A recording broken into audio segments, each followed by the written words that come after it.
అందరికీ నమస్తే. నేను మీ anchor Lavanya. Welcome to social post TV. ప్రస్తుతం మనం ఈ రోజు సాయి కృష్ణ ఆజాద్ గారితో ఉన్నామండి. హైకోర్టు లాయర్ గారు. ఒకసారి వారి మాటల్లోనే అడిగి తెలుసుకుందాము. సార్ నమస్తే. నమస్తే అండి. ఎలా ఉన్నారు సార్? అంతా బాగున్నాం. Super sir. సబ్జెక్ట్ ఈ రోజు మనకి ఏంటంటే దాదాపుగా అందరికి చాలా వరకి ఐపీ అనే దాని మీద చాలా డౌట్స్ ఉన్నాయి. అవునండి. అసలు అది దాఖలు చేసుకోవడం వల్ల అంటే వాళ్ళకి ఓటర్ ఐడి ఉన్నా కూడా చనిపోతున్నారు అని చెప్పేసి ఒక ముద్ర పడుతుంది. అసలు ఉన్నా కూడా అసలు అంటే ఐపీ అంటే ఏంటి? అసలు ఇది దీన్ని తీసుకోవడానికి రీజన్ ఏంటి? చాలా మంచి ప్రశ్న అడిగారండి. ఐపీ అంటే ఇన్సాల్వెన్స్ పిటిషన్ అంటాం మామూలుగా అయితే. అది ఇన్సాల్వెన్స్ యాక్ట్ ఏదైతే ఉందో దాని ప్రకారంగా ఇన్సాల్వెన్స్ సెక్షన్ 10 కింద ఇన్సాల్వెన్స్ పిటిషన్ ఫైల్ చేస్తాం. ఓకే. ఓకేనా? సో ప్రజల్లో ఒక చాలా అవగాహన లోపం అనేది ఉంటుందండి.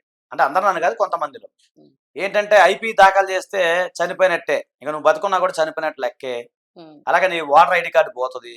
ఈ మధ్య ఏదో ఆధార్ కార్డు కూడా ఉంది కాబట్టి ఆధార్ కార్డు వెళ్ళిపోతుంది. ఉమ్. లేదనుకుంటే మీకు సంబంధించిన ఇంకేదైనా ఇబ్బందులు అవుతాయి అనే రకమైన ఊహలు ప్రజల్లో ఉన్నాయి. అంటే ఇన్సాల్వెన్స్ పిటిషన్ అనేది ఇప్పుడు మీరు నేను లేదా తయారు చేసింది కాదు. 100 ఇయర్స్ బ్యాక్ 1920లోనే, అంటే దాదాపు 100 ఇయర్స్ బ్యాక్ ఓకే. బ్రిటిష్ వారు తయారు చేసిన చట్టం. ఉమ్. సో దాంట్లో ఏంటంటే ఎవరైనా ఆర్థికంగా చితికిపోయినప్పుడు, ఆర్థికంగా సతమతమైనప్పుడు, ఉమ్. సో కొన్ని సందర్భాల్లో వాళ్ళు చేసే బిజినెస్లో సడన్ గా లాస్ వస్తూ ఉంటది. ఇప్పుడు ఉదాహరణకి నేను చేసిన అంటే మా జనరల్ నా దగ్గరకు వచ్చే క్లయింట్లు రకరకాల డిఫరెంట్ బిజినెస్ మ్యాన్ లో వస్తారు మామూలుగా. ఇప్పుడు ఒక ఎగ్జాంపుల్ చెప్తాను. ఆఫ్ఘనిస్తాన్ లో డ్రై ఫ్రూట్స్ బిజినెస్ ఒక ఆయన చేసేవాడు అనమాట. ఆఫ్ఘనిస్తాన్ వాళ్ళతో డ్రై ఫ్రూట్స్ బిజినెస్ ఉండేది. సడన్ గా ఏమైంది, ఆఫ్ఘనిస్తాన్ లో ప్రభుత్వం మారిపోయింది, తాలిబాన్ గవర్నమెంట్ వచ్చింది. సో అంటే ఈయనకు సంబంధించిన వ్యాపారస్తులందరూ కూడా అక్కడి నుంచి పంపించే వ్యాపారస్తులందరూ కూడా మారిపోయారు. సో ఈయన ఇచ్చిన డబ్బులు ఆఫ్ఘనిస్తాన్ మీద ఏం చేయలేడు. ఉమ్. కానీ ఈయన తీసుకున్న డబ్బులు ఉంటాయి కదా, ఈయనకి ఎవరైతే పంపించాల్సిన డబ్బులు అవన్నీ మన ఇండియాలోకి సంబంధించింది. దాదాపు కొన్ని కోట్ల రూపాయలు ఆయన అప్పులు పాలైపోయాయి. అది ఆయన ఊహించలేని పరిస్థితి. అలాగే ఉదాహరణకు చెప్తాను. ఏదైనా స్టాక్ మార్కెట్ ఉంటుంది. ఈయన ఏం చేస్తాడు, కొంతమంది నమ్మి, ఇప్పుడు మేము కూడా నమ్మి ఒకరికి డబ్బులు ఇస్తాం, వాళ్ళు చేసే స్టాక్లో ఇన్వెస్ట్ చేస్తారు.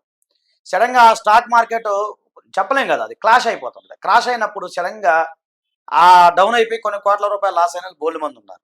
ఉమ్. అలాగే ప్రభుత్వ పాలసీలు ఉంటాయి.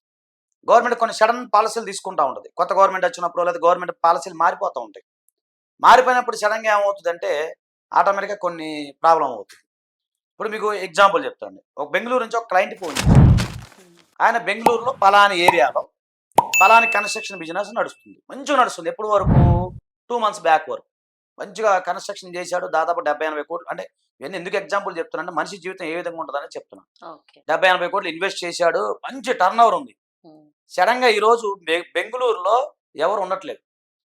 ఎందుకు అంటే బెంగళూరులో తాగడానికి చొక్క నీరు లేదు. అవును. వాటర్. ప్లస్ ఈయనున్న ఏరియాలో అసలు వాటర్ లేదు.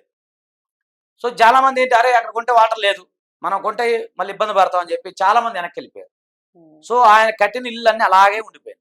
బుకింగ్ వాళ్ళు రిటర్న్ అమౌంట్ తీసుకున్నారు. అంటే మీకు ఎగ్జాంపుల్ ఇవన్నీ మన ప్రేక్షకులకు అర్థమయ్యే రీతిలో చెప్తున్నాను. ఓకే. అలాంటివి కొన్ని జరుగుతూ ఉన్నాయి. కొన్ని సందర్భాల్లో కొంతమంది తెలియని కొన్ని ప్రయోగాలు చేసిన వాళ్ళు ఉంటారు. వాళ్ళకి నాలెడ్జ్ ఉండదు.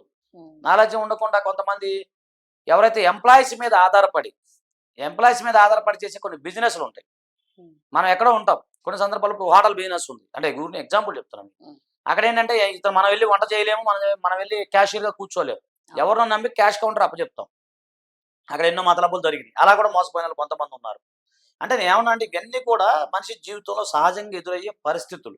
అంతే తప్ప ఎవరికో ఇంటెన్షనల్గా ఒక దగ్గర అప్పు తీసుకొని ఎగ్గొట్టవాలి అనే వాళ్ళకి ఇన్సాల్వెన్సీ అనేది అది అప్లికబుల్ కాదు అని నేను అంటాను. ఎందుకంటే అది నేరం కూడా. ఎవరైతే ఇప్పుడు ఉదాహరణ మేము చాలా మంది ప్రశ్నలు అడుగుతూ ఉంటారు. మనం చేసినప్పుడు కొన్ని ప్రశ్నలు అడుగుతూ ఉంటారు. ఏమనే సార్ మీరు ఎన్ని చెప్తున్నారు, డబ్బులు ఇచ్చిన వాళ్ళు ఇబ్బంది పడిపోవాలా, వాళ్ళు ఇక వెళ్ళిపోవాలా, లేకపోతే తూర్పు తిరిగి దండం పెట్టాలా, లేదనుకుంటే డబ్బులు ఇచ్చిన వాళ్ళు కొంతమంది కావాలని చెప్పేసి ఇచ్చిన ఆస్తి ఏదైతే ఉందో అది ముందే వేరే వాళ్ళ మీద ట్రాన్స్ఫర్ చేసేస్తుంటారు, వేరే వాళ్ళ మీద అమ్మేస్తూ ఉంటారు, అమ్మేసి కావాలని ఐపీ పెడుతుంటారు.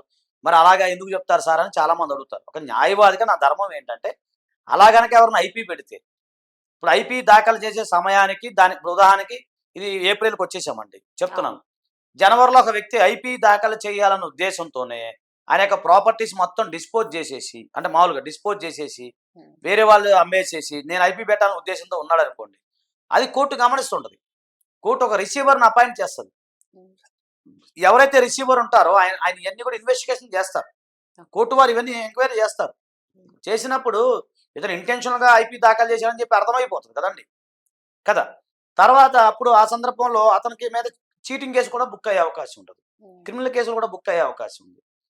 ఈ సందర్భంలో ఏంటంటే ఇప్పుడు ఐపీసీ లేదు. అంటే మన మిత్రులందరికీ ఏం చెప్తానంటే ఇప్పుడు చాలా మంది ఐపీసీ అంటున్నారు. ఐపీసీ మీరు వాడకూడదు ఇక నుంచి. జూలై 1 నుంచి ఏంటంటే 318 ఓకే. ఇప్పుడు 318 అంటే మళ్ళా అంటే నాలో ఏంటంటే మేము ఎప్పుడు నేను నా విషయం చెప్తాను. మిగతా వాళ్ళతో నాకు ఈ ప్రపంచంతో నాకు సంబంధం లేదు. నేను ఎప్పటికప్పుడు అప్డేట్ అవుతూ ఉంటాను. అందుకని భవిష్యత్తులో వచ్చే బిఎన్ఎస్ గురించి కూడా మనం చాలా వీడియోలు చేశాము. సందర్భం వచ్చింది కాబట్టి ఇప్పుడు చీటింగ్ అంటే 420 అనమాకండి ఎవరు కూడా. అది మర్చిపోండి, మైండ్లో తీసేయండి. ఇప్పుడు ఏం చెప్పాలి? 318 బిఎన్ఎస్ అని చెప్పాలి, ఓకే. లేదా 319 అవి చీటింగ్ కింద వస్తాయి. ఇప్పుడు ఈ రానున్న కాలంలో నేను చెప్పేది. సో ఈ వీడియో అనేది 2 నెలలతో కాదు కదా, ఇంకా భవిష్యత్తులో ఎక్కువ మంది చూడాలి కాబట్టి చెప్తున్నా. కాబట్టి ఈ చీటింగ్ కేసు అవుతుంది. సో అలా క్రిమినల్ ఇంటిమిడేషన్ కూడా అవుతుంది.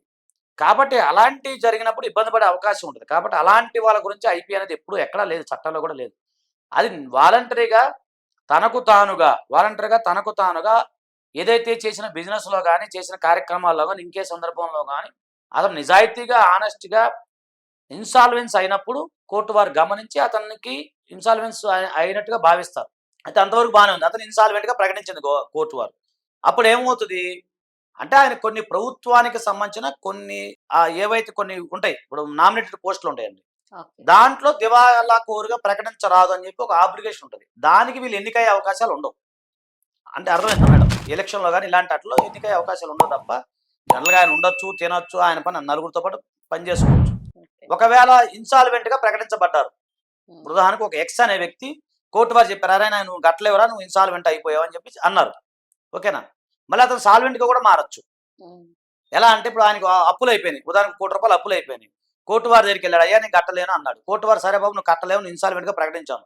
భవిష్యత్తులో కనుక అతను తిరిగి డబ్బులు కడతానని వచ్చాడు అనుకోండి, అది కోర్టు వారికి చెప్పి అయ్యా నేను ఇప్పుడు సాల్వెంట్గా నేను కట్టగలుగుతాను, నా కెపాసిటీ వచ్చింది దేవుడి దయ వల్ల, నాకు ఎవరైతే అప్పులు ఇచ్చారో వాళ్ళందరికీ నేను నిజాయితీగా ధర్మంగా నేను కట్టగలుగుతాను అన్నప్పుడు కోర్టు వారు దాన్ని కట్టి మరి ఇతను సాల్వెంట్గా కూడా ప్రకటించే అవకాశం ఉంటుంది. సో ఇవన్నీ ఉన్నాయి. ఎందుకని ఏంటంటే ఇది పెద్ద సబ్జెక్టు.